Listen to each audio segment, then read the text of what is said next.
Thomas Alva Edison ఒక గొప్ప శాస్త్రవేత్త, ఆవిష్కర్త. 1847 ఫిబ్రవరి 11న ఓహియో, యునైటెడ్ స్టేట్స్లో జన్మించారు. చిన్నతనంలోనే ఎక్కువగా స్వయంగా నేర్చుకున్న విద్యార్థి. ఆయన ఎన్నో ప్రముఖ ఆవిష్కరణలు చేశారు.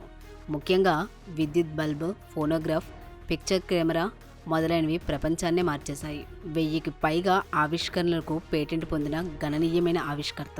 థామస్ ఆల్వా ఎడిసన్ బల్బును కనుగొన్నాడని చాలా మంది అనుకుంటారు. కానీ నిజానికి బల్బు ఆవిష్కరణకు ముందు నుంచే ప్రయత్నాలు జరిగాయి. అయితే 1879లో ఎడిసన్ మండుకునే ఫిలమెంట్తో దీర్ఘకాలం వెలిగే విద్యుత్ బల్బును అభివృద్ధి చేశాడు. విద్యుత్ సరఫరాలో నికోలా టెస్లా ఆల్టర్నేటింగ్ కరెంట్ వ్యవస్థకు ఓడిపోయాడు. వేలాది ప్రయోగాలు విఫలమయ్యాయి. కానీ అతను వాటిని విజయానికి మార్గంగా చూశాడు. ఎడిసన్ ఎప్పుడూ నేను విఫలమయ్యానని అనుకోను, విజయానికి 10,000 మార్గాలను కనుగొన్నానే అనుకుంటాడు. బల్బుకు మెరుగైన డిజైన్, అతను ఉపయోగించిన కార్బన్ ఫిలమెంట్ ఎక్కువగా సమయం వెలిగేలా చేసింది. వార్ ఆఫ్ కరెంట్స్, డైరెక్ట్ కరెంటుపై పనిచేసి విద్యుత్ పంపిణీ వ్యవస్థను అభివృద్ధి చేశాడు. క్లుప్తంగా ఎడిసన్ విద్యుత్ బల్బుని అభివృద్ధి చేసి ప్రపంచాన్ని వెలుగుతో నింపాడు.